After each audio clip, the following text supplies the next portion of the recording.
वहीं रूस और यूक्रेन के बीच चल रहे युद्ध ने दुनिया भर में उथल पुथल मचा दी है। कई देशों के राष्ट्रीय अध्यक्ष इस युद्ध को रोकने की कोशिश कर रहे हैं। इस बीच आज एशिया में क्वाड के दो अहम साथियों जापान और भारत के बीच अहम बातचीत होगी। अहम रणनीतिक मंथन और इसी के साथ ही चर्चा के लिए जापान के प्रधानमंत्री किशिदा फूमियो 19 मार्च की दोपहर भारत पहुंच रहे हैं। पीएम का पदभार ग्रहण करने के बाद जापान के प्रधानमंत्री फूमियो किशिदा पहली बार आज भारत आएंगे। इस दौरान वो 14वें भारत और जापान वैश्विक शिखर सम्मेलन में भाग लेंगे। इस मौके पर जापान के पीएम और प्रधानमंत्री नरेंद्र मोदी के बीच रूस और यूक्रेन के बीच चल रही जंग पर भी बातचीत हो सकती है।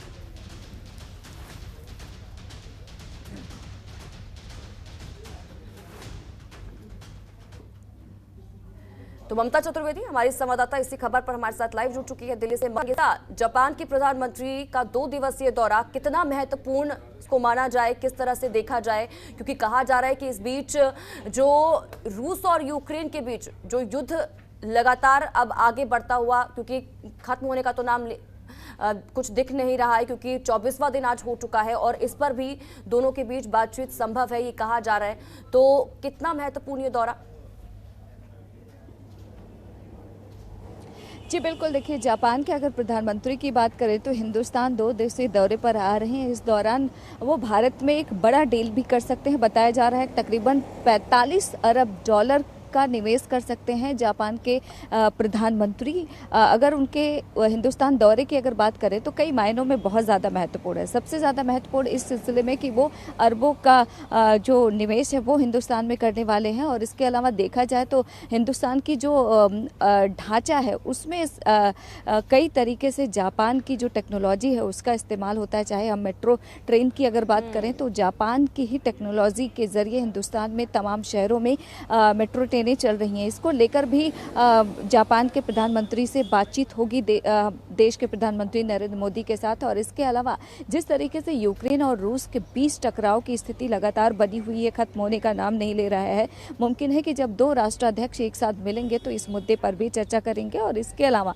सबसे ज़्यादा महत्वपूर्ण बात प्रशांत क्षेत्र की अगर बात करें, प्रशांत महासागर की अगर बात करें तो जिस तरीके से चीन का हस्तक्षेप दिनों दिन बढ़ रहा है उसको लेकर एक तरफ हिंदुस्तान को भी इस बात को लेकर आपत्ति है तो दूसरी ओर जापान को भी आपत्ति है। तो चीन के हस्तक्षेप को किस तरीके से कम किया जाए हिंद प्रशांत महासागर में, उसको लेकर भी प्रधानमंत्री नरेंद्र मोदी और जापान के प्रधानमंत्री के बीच चर्चा होने की संभावना है।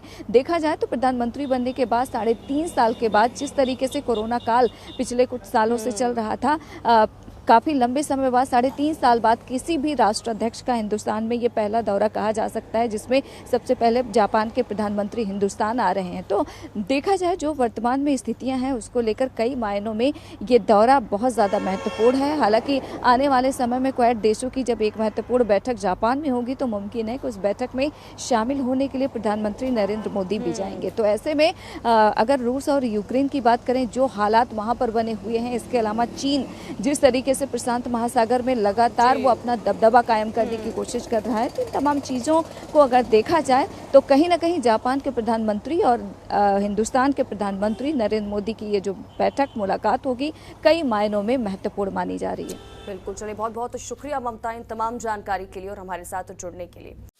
खबरों के निष्पक्ष विश्लेषण के लिए सब्सक्राइब करें Jantantra TV and press the bell icon. Never miss any update.